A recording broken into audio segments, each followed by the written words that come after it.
बंधु मन वच काय, भव सागर को तरण में करो हमारी सहाय।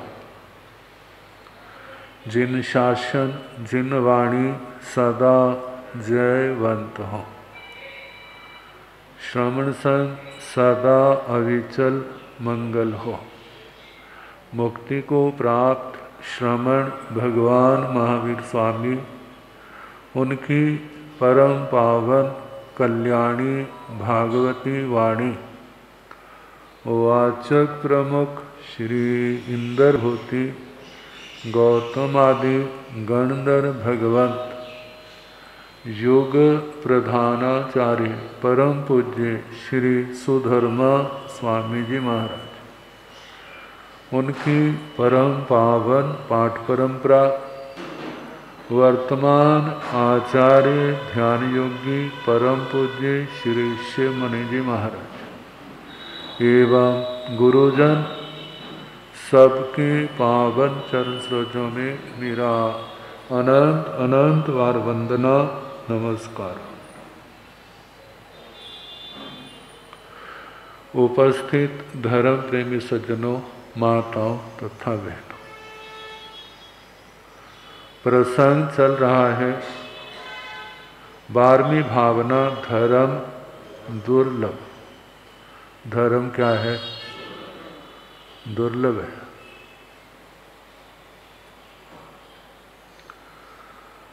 धर्म करने के लिए मन, इंद्रियां, आत्मा, कषाय, विकार सबको रोकना पड़ता है।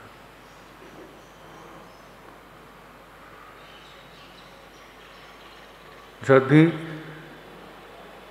संसार के सुख भोगने में धर्म हो,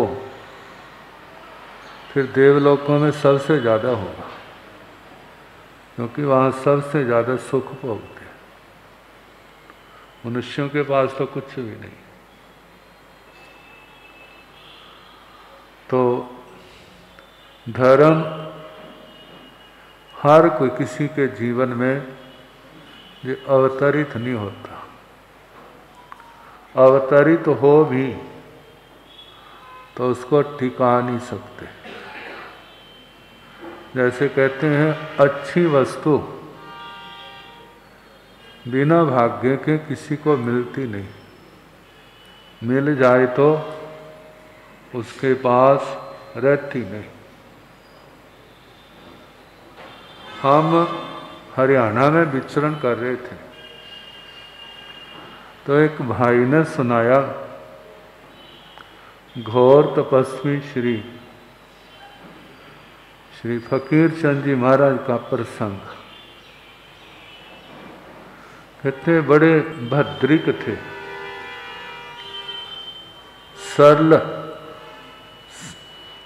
सरलता की मूर्ति थे। सर्दी गर्मी की आतापना लेते थे।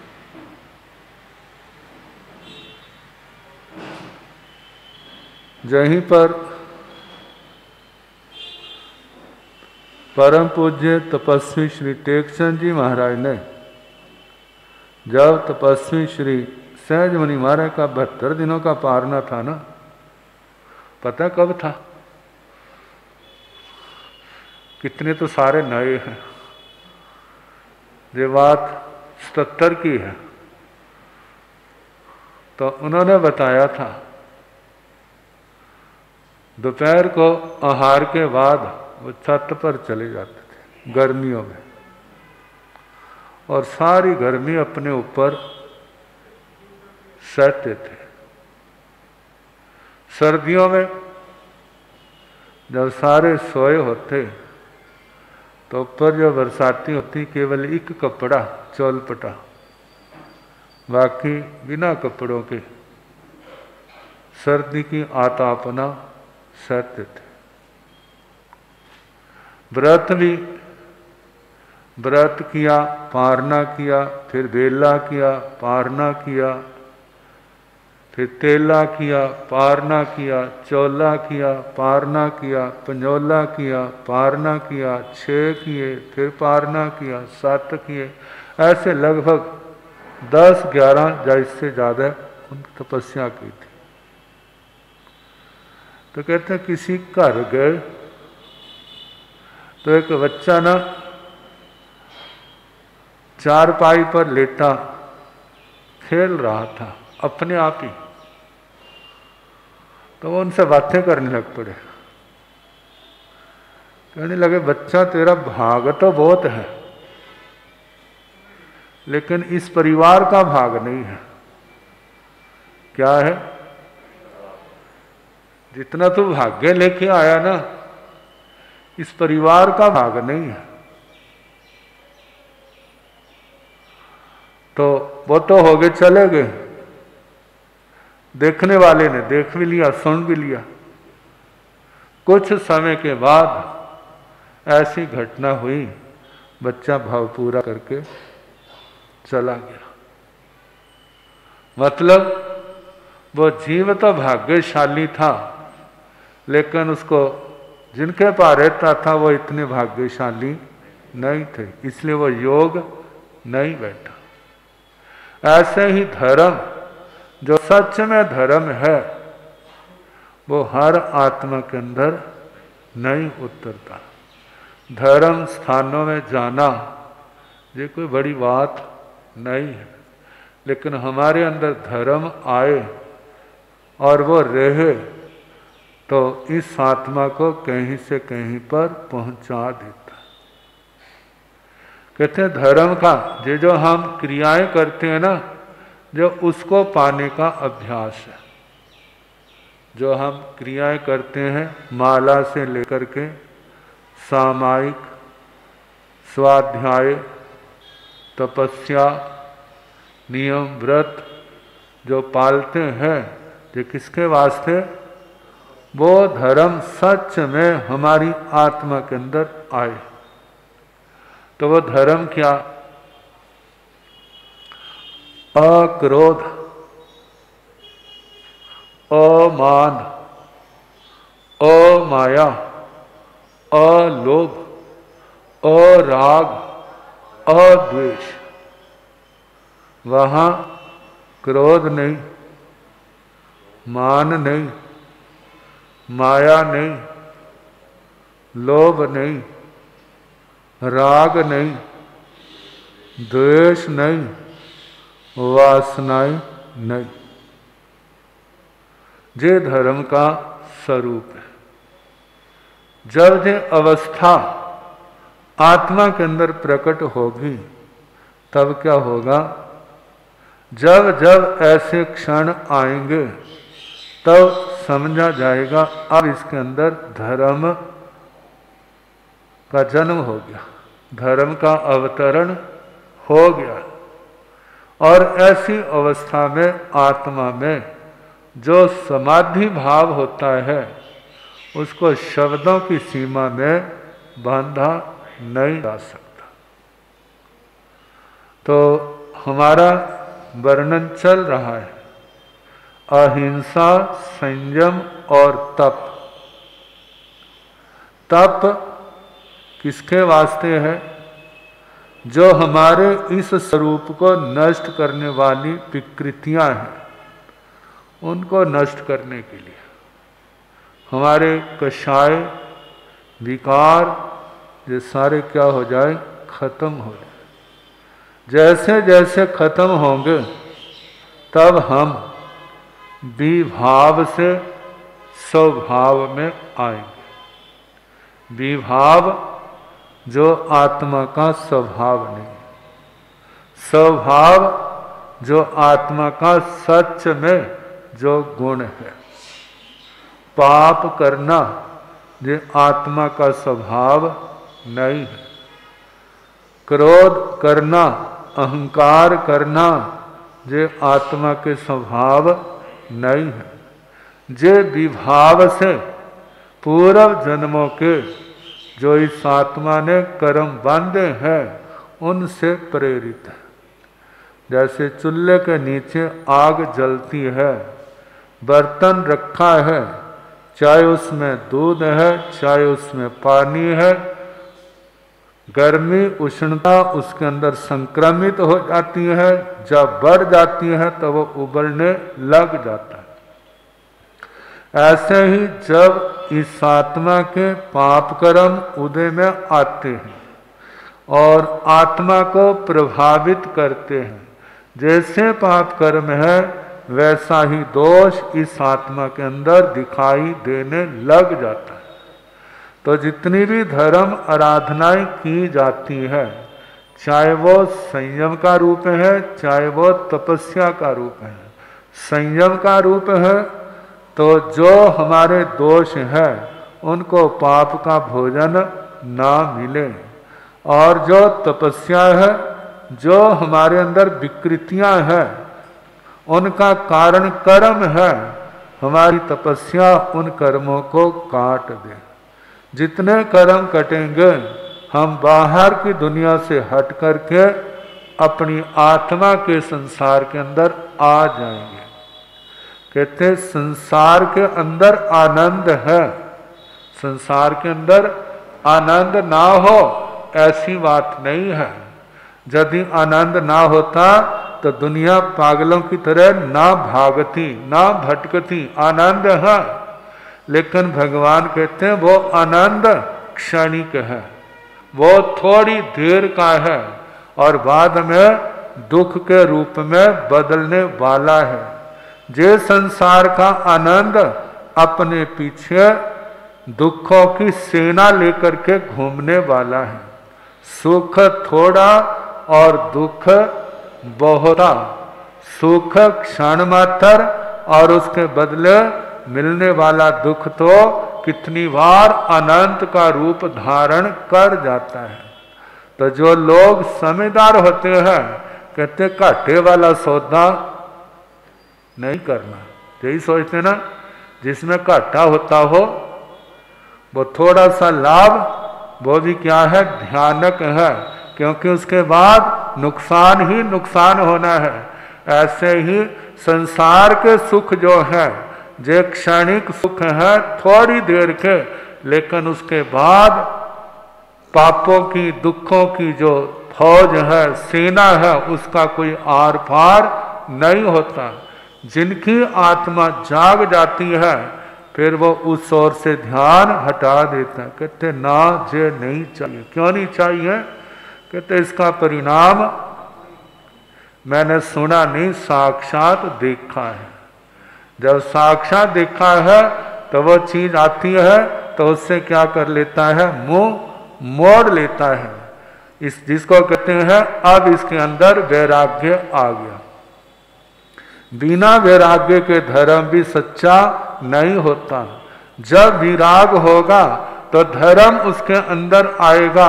यदि विराग नहीं है तो धर्म भी सच्चा उसके अंदर नहीं होगा। क्यों? अंदर तो राग है। जब कोई संसार का निमित्त मिलेगा ना तो चंगा वाला बैठा था, एकदम चित्त में चंचलता आ जाएगी, इंद्रियों में चंचलता आ जाएगी, मन उसका उखड़ जाएगा और मन किस ओर जाएगा। जैसे बच्चे जब बाजार में जाते हैं ना माँ बाप के साथ, तो कोई चीज अच्छी लगती है तो बच्चों का ध्यान किस ओर चला जाता है। और वो इशारे करता है, बोलता तो ऊं करके क्या करेगा, वो इशारा करेगा। माँ बाप कहते नहीं नहीं ये अच्छा नहीं है, लेकिन उसका ध्यान कहाँ होगा उसी। और जब तक उसके सामने रहेगा, ध्यान रहेगा, तो आपको जो ही प्रेरणा देगा वहां चलो वहां चलो, वो लेके दो। इसी प्रकार इस संसारी आत्मा की भी यही दशा होती है। जब वो प्रसंग आएगा, चाहे वो दृष्टि में हो चाहे ध्यान में आए, एकदम उसका मन किस ओर चल पड़ेगा, उसी ओर चला जाएगा, परमात्मा की ओर से हट जाएगा, धर्म आराधना से हट जाएगा, संयम तप से हट जाएगा। कारण क्या? क्योंकि उसने संसार अभी समझा नहीं, समझा है तो उसके ऊपर पर्दा पड़ गया। पर्दा पड़ने के कारण से बुद्धि विकृत हो गई है और उसके कारण से आत्मा स्वभाव से विभाव की ओर चला गया। तो कहते हैं जो हम जो साधनाएं करते हैं, माला समायिक तपस्या, इसका हम ज्यादा से ज्यादा अभ्यास करें, संसार की इच्छाओं से ऊपर उठ करके, उससे वो विराग, वो शांति, वो समाधि हमारी आत्मा के अंदर पैदा होगी। तो उसी को पाने के लिए पहले अहिंसा का वर्णन आया, फिर संयम का आया, फिर तपस्या का चला। तपस्या में अनशन, अनौद्री, भिक्षाचरी, रस परित्याग, ये 4 हो गए। जहां भी देखो भगवान ने सुख भोगने के लिए कहीं नहीं कहा क्या करो, सुख भोगने के लिए कहते हो तो ये तो दुनिया में सुख भोगने के लिए पहले बथेरे क्या है, एक्सपर्ट हैं। जहां देखो इसका अभ्यास कराने की जरूरत नहीं है और ये अभ्यास भी आत्मा के लिए अच्छा नहीं है। कौन सा अभ्यास? तप त्याग का अभ्यास आत्मा के लिए अच्छा है। अब है काय कलेश। एक कहते हैं शरीर को कष्ट देना, कहते शरीर तो जड़ है। शरीर क्या है? जड़ है। जड़ को कष्ट की अनुभूति नहीं होती। कष्ट की अनुभूति किसको होती है? वो तो चेतना को होती है, वो आत्मा को होती है। दुख का अनुभव कौन करता है? आत्मा करता है। अब भूख की अनुभूति किसको होती है?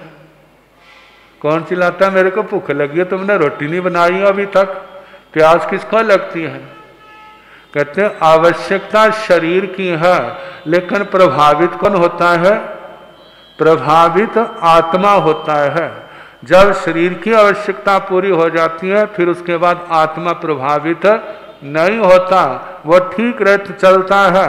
तो कहा जाता है दुख की अनुभूति वो शरीर को नहीं, शरीर तो जड़ है, अनुभूति आत्मा को होती है। कहते हैं यदि शरीर को होती, जब डेथ हो जाती है ना, तो जिस समय उसके संस्कार किए जाते हैं, कोई दफनाते हैं, कोई अग्नि के अंदर जलाते हैं। यदि जैसे जीवित अवस्था में थोड़ा सा भी अग्नि का स्पर्श हो तो एकदम चिल्ला उठता है, लेकिन वहां तो सारा शरीर अग्नि के अंदर डाल दिया है, अब कोई चिल्लाता नहीं है। बाहर रहने वाले तो चिल्लाते हैं, क्यों भला? क्योंकि उनका रिश्ता है। लेकिन शरीर तो जड़ है, अब जलता है, नहीं जलाया तो सड़ जाएगा, कीड़े पैदा हो जाएंगे, दुर्गंध आएगी, असमाधि होगी, परेशानी होगी। इसलिए उसको कोई जमीन में दफना देता है और कोई उसको अग्नि में जला देता है। यदि शरीर दुख का अनुभव करता तो उस समय वो चिल्लाता, लेकिन कोई उस समय चिल्लाता नहीं। क्यों? क्योंकि चिल्लाने वाला तो चला गया है। जानते हैं जीवित अवस्था में इस मुंह के अंदर डाला जाए तो वो पच जाता है, मरने के बाद मुंह के अंदर डालो तो देखना गले उतरता या नहीं उतरता? कोई गले नहीं उतरता। जबरदस्ती डाल भी दो तो वो पचता नहीं है, वो क्या होता है? सड़ता है। क्यों नहीं पचता? क्योंकि इस भोजन को पचाने वाला जो आत्मा का तेज शरीर है वो आत्मा के साथ ही क्या हो गया? चला गया, इसलिए वो पचता नहीं है। तो वाचल्य काय कलेश का मतलब इस काया के माध्यम से दुख को समता से सहना। भगवान कहते हैं देह दुखम महाफलम, धर्म आराधना के लिए जो शरीर के माध्यम से मिलने वाले कष्ट को समता से सहन करते हैं उनको महाफल की प्राप्ति होती है। महाफल क्या है? एक दिन वो निर्वाण के अधिकारी बन जाते हैं। तो शरीर को, अपने आप को दुख तकलीफ सहने का अभ्यासी बनाना, दुख सहने का अभ्यास करना। क्योंकि जिनका अभ्यास नहीं न होता, जब जीवन में दुख आता है तो सबसे पहले कौन विदा करते हैं? बाकी तो बाद में करते, धर्म की विदाई सबसे पहले होती है। नियम पचखान सबसे पहले टूटते हैं। जिनको दुख सहने का अभ्यास है तो दुख आ जाए तो वो घबराते नहीं है, कहते कोई बात नहीं, जो शरीर कितनी देर रहेगा, धर्म है तो सब कुछ है, धर्म नहीं है तो कुछ भी नहीं है। उसको समता से सहने का अभ्यास करते हैं। कोई जोर भी डालता है तो खोल ले तो उसको बड़ा दुख होता है, कहते नहीं खोलूंगा। खुलाते हैं तो उसकी आत्मा रोती है कि मेरे पास धर्म नहीं है तो कुछ भी नहीं है। अरे धर्म चला गया तो इस संसार सागर को पार कैसे करेंगे। अब इसके आगे काय क्लेश के संबंध में कल जैसे समय होगा। आज संक्रांति का दिन है ना, क्योंकि इतवार के दिन रौनक ज़्यादा होती है। जब संक्रांति के दिन तो संक्रांति का नाम सुनाने से पहले मैं पाठ सुना लूँ, फिर उसके बाद संक्रांति का नाम।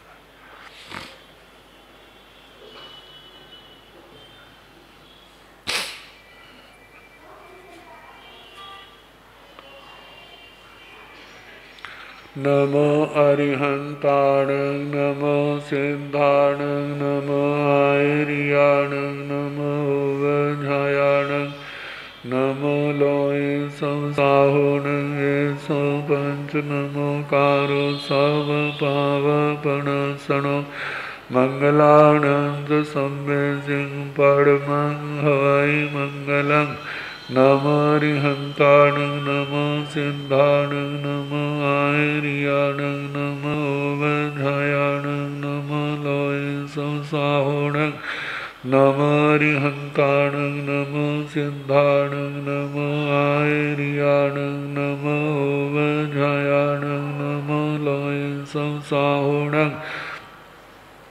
नमो अरिहंताण नमो सिद्धाण नमो आयरियाण नमो वज्रायाण नमो लोय संसाहुण नमो अरिहंताण नमो सिद्धाण नमो आयरियाण नमो वज्रायाण नमो लोय संसाहुण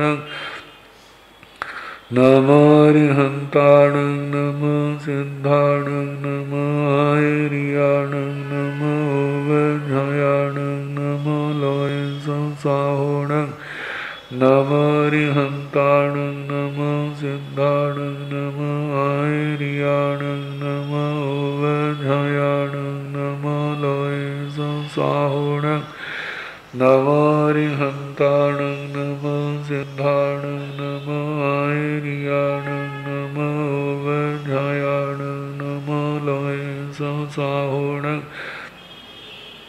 नमो अरिहंताण नमो सिद्धाण नमो आयरियाण नमो वज्रायाण नमो लोय संसाहुण नमो अरिहंताण नमो सिद्धाण नमो आयरियाण नमो वज्रायाण नमो लोय संसाहुण नमो अरिहंताण नमो सिद्धाण नमो आयरियाण नमो वज्रायाण नमो लोय संसाहुण ऐसो पंच नमो कारो सम पावपणसणो मंगलानंद सम्य सिंह परमं हवै मंगलम्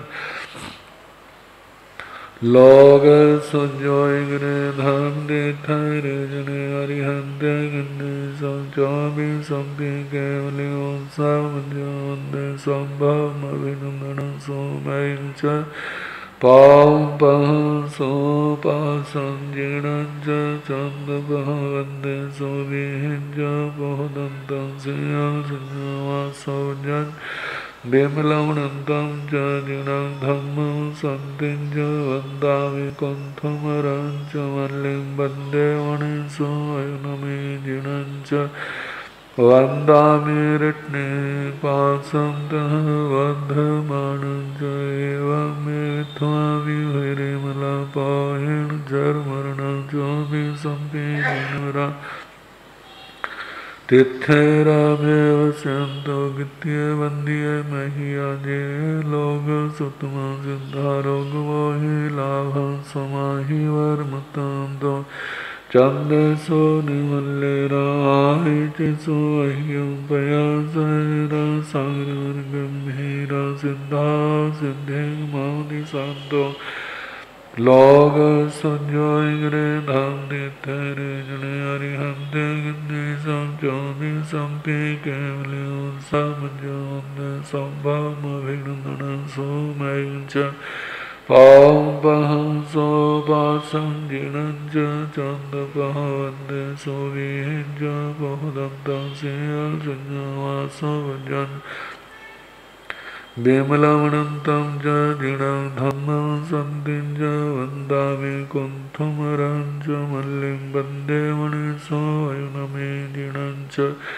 वन्दामि रत्नेपासन्तः वर्धमानं च एवं मिथ्वामि वैरिमलापाहिर्जर्वर्णो च विसम्पेजिणरा तिथेरामेव सिद्धो गित्ये वन्द्ये मह्याजे लोक सुतम सिद्धारोगमोहि लाभं समाहि वर्मतन्तो चंदेषु निमल्लिराय चिसु अह्यं पयासैरा सागरगंभीरा सिद्धा सिद्धिं मानि सन्तो लोग संजोगरे धन्दित्तरे जने अरिहंते गंदे संचोगे संपे केवले उत्सवजवंदे संभव अभिनंदन सोमयं च पहं सोपासं जिणं च चंदपहवंदे सोविहिं च बहुदन्तं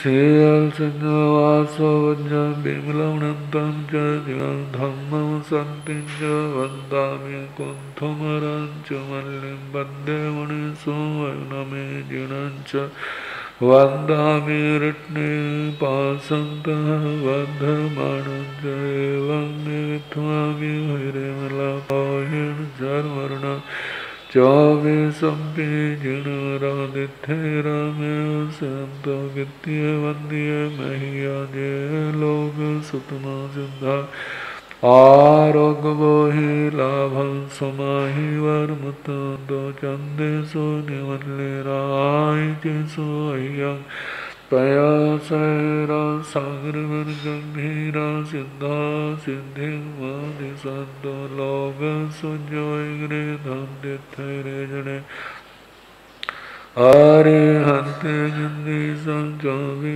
संपे केवले समझोदे संभव अभिनंदनं सोमयं च पहं सोपासं जिणं च चंदपहवंदे सोविहिं च बहुदन्तं सियल संजवासो वज्रं विमलमनन्तं च जिणं धम्मं सन्तिं च वन्दामि कुन्थुमरं च मल्लिं वन्दे मणिसो अयुनमे जिणं च वन्दामि रत्नेपासन्तः वर्धमानं च एवं मे विथ्वामि वैरिमलापाहिर्जर्वर्णो च विसम्पेजिणरादित्येरामेव सन्तो गित्ये वन्द्ये मह्या जे लोग सुतम सिद्धारोगमोहि लाभं समाहि वर्मतन्तो चन्देषु निमल्लिरा आय चिसो अह्यं पयासैरा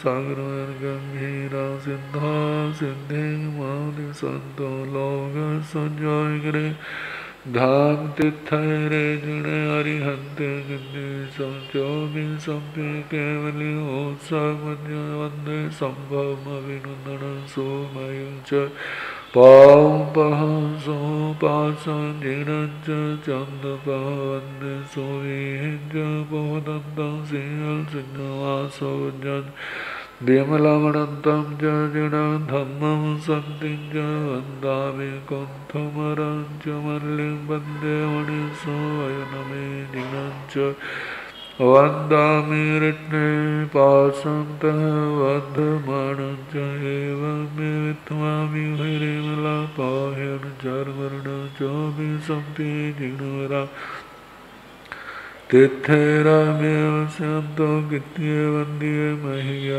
जे लोग सुतमा सिद्धारो मोहि लाभं समाहि वर्मुतंदो चंदे सोने वल्ले राय चिसोहियं पया सैरा सागर गंभीरा सिद्धा सिद्धि मानि संतो ओम सगर पास पास वंदामि काम खड़मकं विसर विसृन्नासा मंगल कल्याणासा विसर फलिंगवंतं कंठे धारे जो श्यामणो तस्गरो कुमारी दुष्ट राजन्ते ओम साम चिट्ठा दूरे मंत तुझ प्रणाम बहु फल होय नारतरिये सुजीवा पावंती ने दुग्धो गच्छन्तो सुमते लब्धे चिंतामणि कप पाय वब्बये पावंती अभिघ्नेनं जीवाय राम राम ठाणय संतो महाजस भक्ति भरनि भरेण हियणुतादे दिजवाय भवे भवे पाजन चंद ओम सगरं पासं पासं वंदामि काम घाणमुखं विसर विसृन्नासा मंगल कल्याणासा विसर फलिंगवंतं कंठे धारे जो श्यामणो तस्गरो कुमारी दुष्ट राजन्ते ओम सावं चिट्ठा दूरे मंत तुझ प्रणाम बहु फल होय नारत्रिये सुजीवा पावंती ने दुग्धो गच्छन्तो सुमते लब्धे चिंतामणि कप पाय वब्बये पावंती अभिघ्नेनं जीवाय राम राम ठाणय संतो महाजस भक्ति भरनि भरेण हियणुतादे दिजवोहि भवे भवे पांजन चंदो सगर पासं पासं वंदामि काम घाणमुखं विसर विसृन्नासं मंगल कल्याण आवासं विसर फलिंगवंतं कंठे धारे जो श्यामणो तस्गरो कुमारी दुष्ट राजन्ते ओम सामं चिट्ठा दूरे मंतो तुझ प्रणामि बहु फल होय नारत्रिये सुजीवा पावंती ने दुग्धो गच्छन्तो सुमते लब्धे चिंतामणि कप पाय वब्बये पावंती अभिघ्नेनं जीवाय राम राम ठाणय संतो महाजस भक्ति भरनि भरेण हियणुतादे दिजवोहि भवे भवे पाजन चंद ओम सगर पासं पासं वंदामि काम घाणमुखं विसर विसृन्नासा मंगल कल्याणासा विसर फलिंगवंतं कंठे धारे जो श्यामणो तस्गरो कुमारी दुष्ट राजन्ते ओम सामं चिट्ठा दूरे मंत तुझ प्रणाम बहु फल होय नारत्रिये सुजीवा पावंती ने दुग्धो गच्छन्तो सुमते लब्धे चिंतामणि कप पाय वब्बये पावंती अभिघ्नेनं जीवाय राम राम ठाणय संतो महाजस भक्ति भरनि भरेण हियणुतादे दिजवोहि भवे भवे पांजन चंद ओम सगर पासं पासं वंदामि